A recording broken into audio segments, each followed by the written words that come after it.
Hi everyone. I got a question recently, and it was a very good one that should be addressed, and it was about where do I get my supplies from.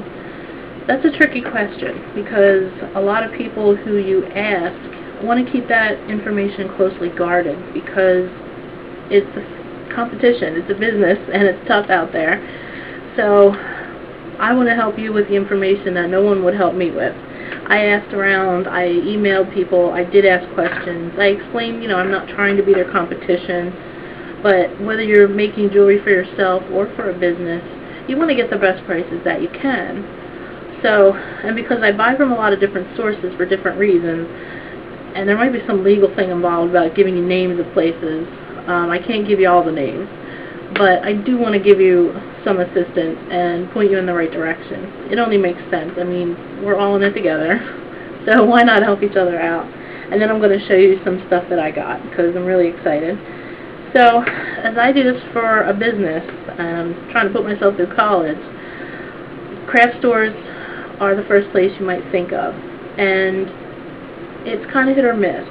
I'd make out really well at one of the local craft stores. There's two main chains right around where I live. One of them is very good for low prices, mostly on things like crimp beads or elastic bracelet material, things like clasps. I do pretty well getting toggle clasps and usually the spring rings. Some of the other kind are hard to find, like box clasps. The other place that I get a large number of things from is eBay. And I also had a question from someone, do I sell my stuff on eBay? And the answer is no. There's a whole story behind that, but it's a very good resource. You need to be aware of what you're spending, including the shipping. You need to shop around. What I do when I'm bored, even if I don't have any money to buy anything, I shop around. I keep an eye on who's doing what, who's selling what, how much they're selling it for, and what I've seen it for at the craft store. So take a notepad and a pen to your local craft store, or whichever ones you have, and take notes on the things that you like and how much they are. And then you can hit eBay, and there's lots of different stores, different places, different people, and save them as a favorite seller. That way you can go back and you can frequent them, which is what I do all the time. There's a few that I buy from quite frequently. Another good source, which I just found out, and that's hit or miss, is Craigslist.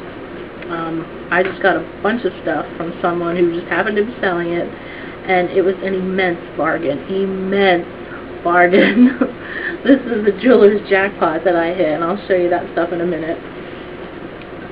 You have to be careful with Craigslist because it's a local thing, and you have to meet people if they don't want to mail it to you. And always meet in a public place. I met the woman that sold me the stuff at her office, which is a big public place, right in the lobby. There's a secretary, security, if anything weird happens. So always be careful with that sort of thing. That was the first time I'd ever done anything on Craigslist, so my site is advertised there, and I'm just really excited with what I got. So you need to be careful with comparison shopping. There are a lot of sites out there that are wholesale sites, but you may have to place a minimum order, and some of them that minimum order is like, several $100s. So you need to watch what you're doing. And those are the places that are my favorite to shop. So it's never one place, it's all the time. I always keep an eye on what's at the craft store and what's on eBay and all the different sellers, whether they're ones in my favorites or new ones that I'm looking for. This is a hard video to keep short because there's so much to talk about. Thrift shops are another great place to find different jewelry findings. Some of them might be hideous, and you'll think, what am I going to do with this? Get it anyway. It's inexpensive. Clean it up, take it apart, pair the pieces with what you already have. You'd be surprised what you can make. I mean, you'd be amazed. I've made some really interesting things out of just crappy old jewelry I found at a thrift shop, and people might even give it to you. They'll just give you bags of it when they realize you're making jewelry. So take it, clean it up, take it apart. You'll be good. Another thing that's very important about buying supplies is make sure you know exactly what you're paying for what you're getting. I had a package of toggle clasps. There was 4 in there, and it was like $5 for the packet. Break it down. Use a calculator. I'll stand in the craft store, with a calculator. I sit here online with a calculator. I know exactly why I'm paying for it, and is it really worth it to me for what I'm getting. Sizes of what you're getting is very important. I'll sit here with a ruler. I'll take one to the craft store or go and get one. Of course, in a craft store you might not need it, obviously, because you're looking at it. You know the size it is. Online, I don't know what I'm looking at. I'll have my ruler. I know exactly what the millimeters look like, and is that bead the size that I'm looking for? So, keep aware of that. Now onto the stuff I got from Craigslist. I got 47 of these different mineral and gemstone pendants. They're heart-shaped. This is my favorite one here. This is the rose quartz. I'm keeping this one for me. This one and the amethyst because they're my favorite. They're half drilled, which means I'll have to make a bail and you glue it down on the inside. She gave me some of these. They're very, very small. They're more for the small hearts that I got. There's 5 or 6 smaller ones. Now these pendants would go for $1.50 to $2 each, and imagine 47 of them at $2 each. I got everything I'm going to show you for $20. Wow, I mean that doesn't happen often, so when it does happen, grab it. So here they are, all 47 except for the couple that are on my desk here. Could you die? Honestly, could you die? But I got lucky or what? So, along with that, I have a stone with a bear claw on it, and I have a little glass bear pendant in one of the bags. I got a few of those. One has a moose on it, one has a butterfly. Beautiful. Silver or pewter, I think, toggles, and different metal beads.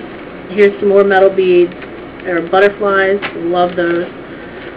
4 bags of glass beads. Look at these. I love these. There's so many different colors. They're so pretty. Some are pendants. Oops, I just knocked the camera. Good one. These probably look black to you, but they're deep dark purple like an amethyst. They're glass beads. You can tell by the inside. It looks like there's a core of ceramic in there. And that's how they make glass beads, if they're made by hand. I don't know if these are, but they're gorgeous. Love them. These are green glass beads. They have little swirls and flowers on them, almost like a millefiori. Millefiori is stunning. I love that. Millefiori means million flowers. So go on to Google it, and you'll see gorgeous pictures if you've never seen it before. Those stones can be kind of expensive. I'm still looking for a good source of millefiori. So once I find one, I'll be making some millefiori jewelry. Stunning stuff. Love it. All that for $20. It's unheard of, and I was very lucky to have found it. But like I said, Craigslist, it's hit or miss. You never know what you're going to find, same as the thrift shop. So, I'm exhausted now. Keep an eye out for anything from anywhere. You never know where your sources are going to come from, and if you see something that's great, snap it up before someone else does. So, I'm so excited. I can't wait to get started making jewelry. I can't stop touching them, these hearts, because they're just so beautiful. This is the black onyx one. Here's the aventurine. I think this is aventurine. Is that pretty or what? I'm so over the moon. I have snowflake obsidian. I've got picture jasper. I've got there's a hematite in there.